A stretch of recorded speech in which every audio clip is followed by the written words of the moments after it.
A great evening to you. Warm welcome to Prime Business with me, Pius Kojo Baka.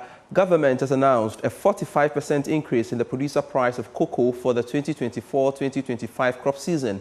By this, a 64-kilogram bag of cocoa beans has increased to 3,000 cedis from 2,070 cedis. The following report has more.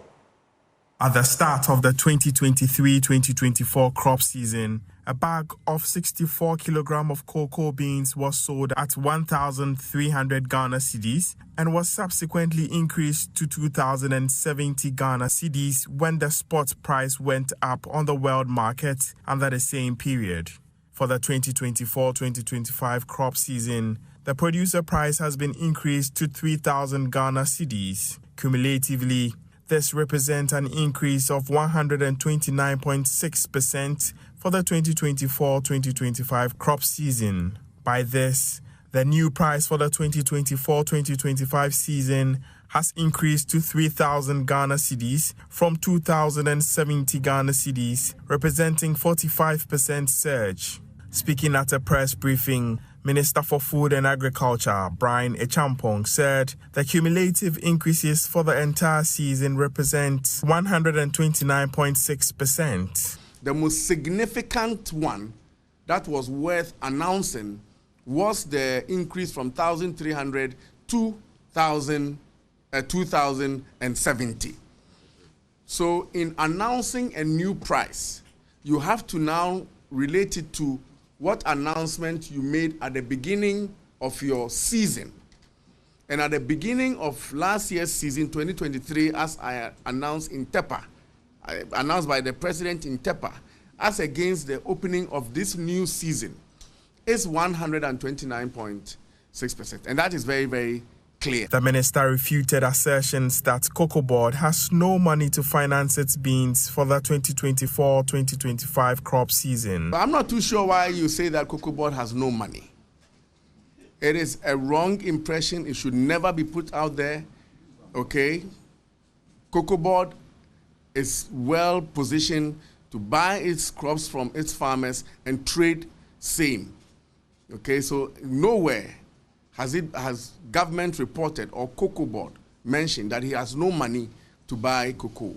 On its target for next season, Mr. Echampong said Cocoa Board is hopeful of achieving its projections for the coming season. And we are hoping that, notwithstanding the El Nino, we will bounce back strong into the high 650,000s before hopefully we can change the trajectory to higher numbers. So yes, we have, for the purpose of our calculations, based on research done on all the cocoa farms. So with that planning, we're pegging it at a conservative 650,000, and we will continue to employ the tools that helps us to increase those numbers.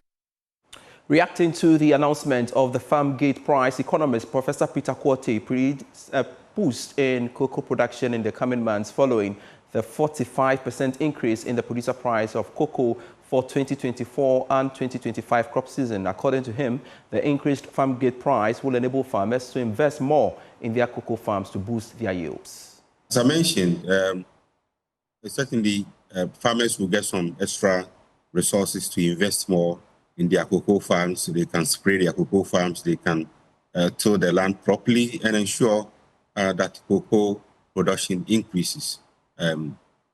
Otherwise, they may be compelled. Some can lure them with more funds to give their lands for illegal mining, or it will lure them to export or smuggle the cocoa outside the country. So I think this certainly would go a long way to increase production, but to some extent, because if we don't check illegal mining, we don't check galamsey, which is destroying the land, we might not witness the benefit we expect from this price increase. Away from cocoa-related stories, the year-on-year inflation for the month of August has slowed marginally to 20.4% from 20.9% recorded in July. According to the Ghana Statistical Service, the marginal slowdown in the rate of inflation from August last year compared to August 2024 was influenced by a reduction in food inflation. Here's a report. The report revealed that inflation on imported items increased to 16.1% from 15.6% in July 2024. However, inflation on locally produced items saw some decline to 22.2% in August from 23.3% in July 2024. For the second consecutive time, overall year-on-year inflation has dipped from 22.8 in June 2024, 20.9 in July 2024, and currently 20.4 in August 2024. This means that for the second successive time, we see a decline in overall year-on-year inflation. Over the 13-month period between August 2023 and August 2024, inflation has almost been halved as it stood at 40.1% in August 2023, decreasing through to 20.4% in August 2024. On overall month-on-month basis over the 13-month period, we're recording for the third time a consecutive drop in month-on-month overall inflation. We saw a drop from 2.9% through to 2.1%, and currently the deflation of 0.7%. Indeed, the deflation of 0.7% is the significant deflation that has been recorded in the last 17 months. Housing, water, electricity, gas, and other fuels recorded 31.8%, whereas restaurant and accommodation services recorded 29.5%. Also, alcoholic beverages, tobacco, and narcotics recorded 25%. Meanwhile, education services and health recorded 22% and 20.6% respectively. These items recorded higher inflation than the overall rate of inflation of 20.4% in August 2024. With periods that we have spikes in our month-on-month inflation over the period 1998 and 2024, we see that of this period, January counts 20 times with spikes in month-on-month inflation, and on the flip side, we are seeing August and September respectively recording 10 and 8 times of the troughs that we see on a month-on-month basis. This picture is more dominated when we look at it from a food perspective in terms of the months that we record spikes in our month-on-month inflation and months that we record troughs in our month-on-month inflation. Over the same period, 1998 to 2024, from a food inflation perspective, we see the dominance of January over this period. The Upper East region recorded the highest inflation rate for the month of August with 27.8%. Meanwhile, the Northeast region had the lowest inflation rate of 10.1% in August 2024. The Ghana Employers Association has called on government to ensure fiscal discipline ahead of the 2024 elections. According to its president, Nana Dr. Emmanuel Edu Sarkodie, government will have to consolidate macroeconomic gains achieved in the last 2 quarters of the year to ensure a sustainable macroeconomic regime. He made this call at the 64th annual general meeting of the Ghana Employers Association. There is more in the following report. The 64th annual general meeting of the Ghana Employers Association ushered in new executives to steer the association into greater heights. Nana Dr. Emmanuel Edu Sarkodie was elected as the new president of the association, with Michael Bozumbil and Victoria Aja as the first and second vice presidents, respectively. In his address, the newly voted president, Nana Dr. Edu Sarkodie called for the tightening of the fiscal space to build on the marginal economic gains achieved ahead of the 2024 election. We also urge government to consider the various constraints currently facing employers and pursue actions that will prevent consequential fiscal slippages and a stable macroeconomic environment after the elections. This is a perennial thing. I mean, any economic class you attend, you see that every election year, the fiscal slippages are massive. And we are told the reasons for it, why and how to cure it and what to do it. But every 4 years, it happens. Something is wrong, isn't it? Nana Dr. Edu Sarkodie called for unity amongst members to champion the cause of employers. I end my speech by encouraging all members to actively engage in association activities to help us achieve our primary role of creating a conducive business environment that fosters sustainable enterprises and development. I firmly believe that with a unified purpose, we can build a resilient association that will continually advance and sustain our businesses on a path to progress and prosperity. The special guest of honor for the occasion and chief executive of Unilever Ghana Limited, Chris Wolf Caesar, bemoaned the high cost of living standards, citing it as challenging for businesses and consumers. We are experiencing a very high cost environment and inadvertently our consumers and our customers. So even though all of us in here, probably about 200, 250, we're all business leaders, employers, but when we live here, we also have to use our little money to buy. We are all consumers and customers. So irrespective of where you sit, we have to think about that. Certificates were awarded to companies whose employees have undergone successful training with the association. From one association to the other, the Association of Ghana Industries is calling on government to do more to help stabilize the economy ahead of the 2024 elections. Chief Executive of the association, Seth Chumakwabwa, explained that although election spending is likely to stir up the economy to some extent, confidence is key. The Chief Executive of the association spoke to Joy Business at the launch of the 13th edition of the AGI's Quality and Industry Awards. Solutions project Ghana's economy to grow by 4.3% in 2024. Growth is expected to be driven by a recovery in domestic demand, facilitated by easing inflation and strengthening business sentiment. Although growth has been steady in the last 9 months, election-related spending is expected to stir up the economy and improve spending ahead of the 2024 elections. Speaking at the launch of the 13th edition of AGI's Quality and Industry Awards, Chief Executive of the Association of Ghana Industries, Seth Chumakwabwa, called on government to work assiduously to improve the macroeconomic climate of the country. What we expect in the coming months is that we're able to sustain the improvement we have. The election should not be an issue in terms of measuring confidence level. Rather, we want it to spur businesses on, because during an election year, naturally, there's a lot more expenditure, so businesses should rather improve, but it shouldn't be an overnight arrangement. It should be sustained. For us, it's the sustainability angle that we need most, because people want to be able to plan, and if you don't have a sustained arrangement, you cannot plan with it. He shed more light on the 13th edition of the AGI Quality and Industry Awards. That's what we're saying, that we are navigating the challenges and bringing productivity and sustainability. That's the whole key theme. And I think that if we are acknowledging companies that have been that resilient, it is important so that those who have had challenges would get inspiration. And as I made, the point I made in my statement was that it's not just a matter of achieving massive change or impact. The mere fact that you're able to sustain what you are doing is a plus, because in a challenging environment, keeping the workers in jobs, keeping your volumes of sales intact, even if you're not growing, is an achievement.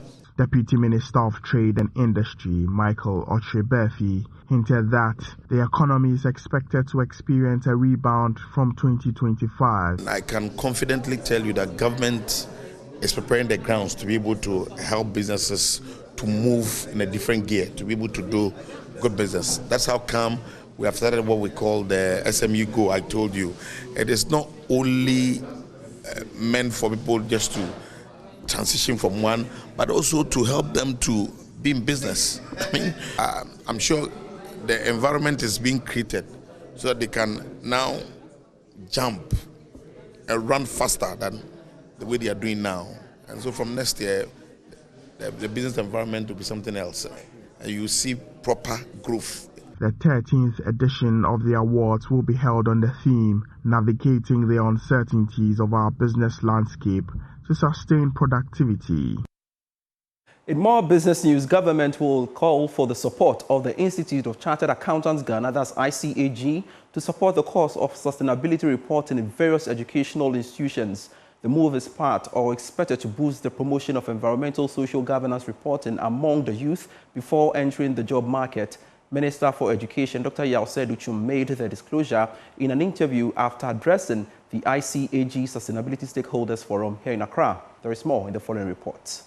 The partnership proposed by the Minister of Education, Dr. Yao Educhum, will create a platform for both government and the Institute of Chartered Accountants Ghana (ICAG) to support each other on strategies to promote sustainable reporting in both business operations and various schools. The ICAG has been playing a pioneering role in getting members to report on environmental and social governance as part of the accounting practice aimed at ensuring that Ghanaian firms meet the international standards under the Sustainable Development Goals. After addressing members and stakeholders at this year's Sustainability Forum, the Education Minister said that there is some room for collaboration to enhance sustainability. The most critical thing is also to work with them for them to support us.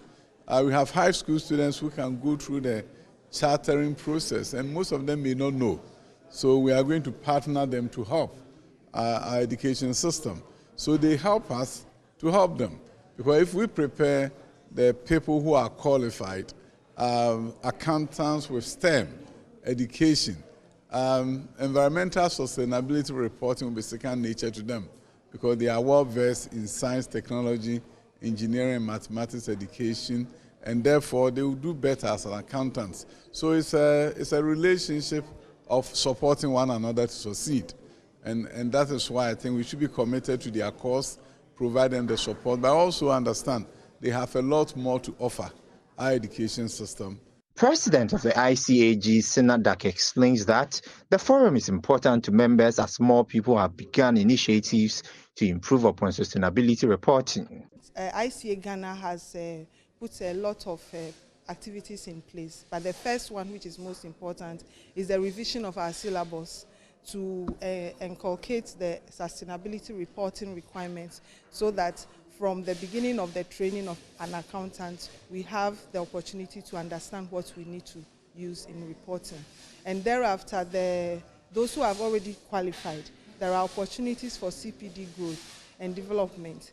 And we have done a lot of webinars, free webinars, opportunity for public lectures and training. The stakeholders also formed a national committee to spearhead the reporting of sustainability in various financial accounts.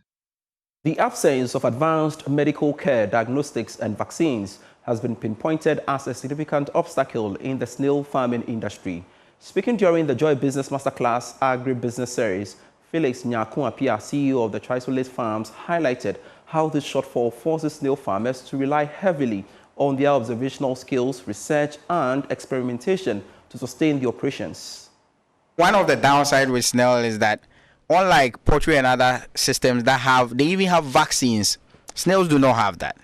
We do not have, our sector do not have that advanced system of vaccines, maybe diagnosis and veterinaries. We don't even have that. So all that we've been doing has been a lot of observation, a lot of investigation, and then we've also done research based on trial and errors. So we've had some success, but still there's quite a lot that is unknown as at now. So we tell people, once you come in and you do observation, you know what your snails are because your temperature is different, your area, the conditions are different from my area. So once you study your snails and take good care of them, you are sure to win.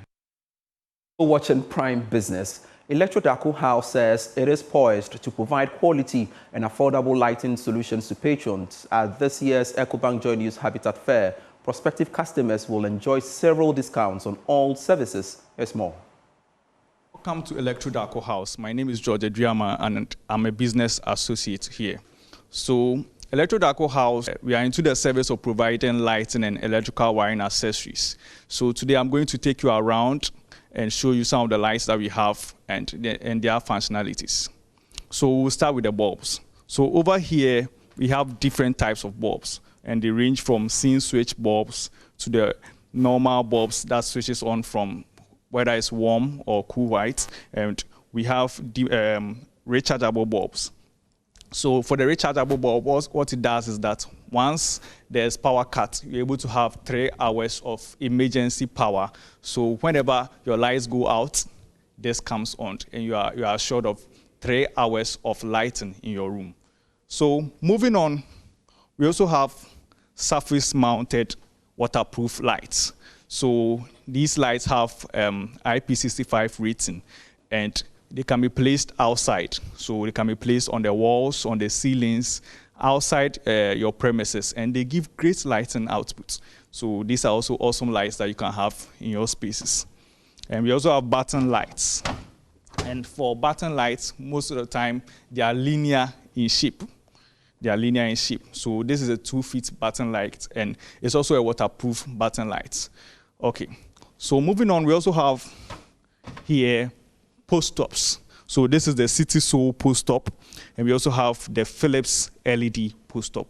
They're also great with beautiful shapes that you can have on your residential spaces, your hotel spaces, your apartment spaces. They are very beautiful, and they provide great lighting, and they are very pleasing to the eye as well. So it would be nice for you to have something like this in your space. And we have, over here, we have spotlights.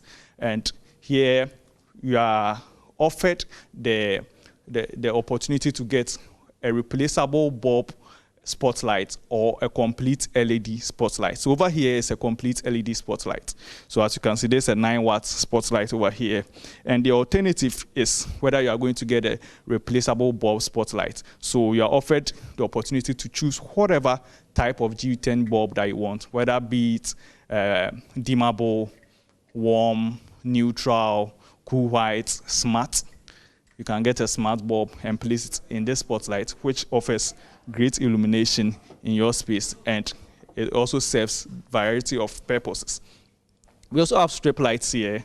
They are very great for your spaces. So for your coves, for the beautification in your ceilings, in your roofing spaces, for your kitchens, this serves as a great input to that space to make it very beautiful. So moving on, we also have downlights. So for the downlights, they range from 2-year warranty to 3 years, and finally 5-year warranty downlights. And they are all great and beautiful. They provide great illumination, because one thing that Philips lighting does is that with a little wattage, it provides you are provided with great lighting output. So as compared to another light that will be 50 watts and will be providing you very little illumination, Philips lights with a 22 wattage or power consumption, you are provided with about 2,000 lumens of lighting. So here's a panel light, and it's very beautiful. You can use it in an office space, and it's great for most offices. And moving on, we also have wall lights. So for the wall lights, we have wall lights with replaceable bulbs. And these same wall lights, you can place smart bulbs in them. So whether be it you feel like you are in a party mood, you can change it and place a smart bulb in it. And whatever kind of light that you want to get in that space, you're able to get it, because this provides you with that option to put whatever bulb that you want to put in it. Locate us on the 19 Pawpaw Street, East Legon, or visit our website www.electrohouseghana.com. Also, we are available on all social media platforms with the name Electro Darko House. Call us on 0556 964 798. For efficiency, longevity, choose Electro Darko. And please do well to visit the EcoBank Joy News Mini Fair at the Good Park near Accra Mall. And the fair will start from this weekend. That's 13th to 15th September from 8 a.m. to 8 p.m. daily. And admission is free. Be there to engage with various stakeholders in the housing value chain. EcoBank Joy News Habitat Fair. Get a house, make it a home. That's it for the bulletin tonight. I am Pius Kojo Baka. For more stories, do log on to myjoyonline.com/business. Prime Sports is next with Razak as well.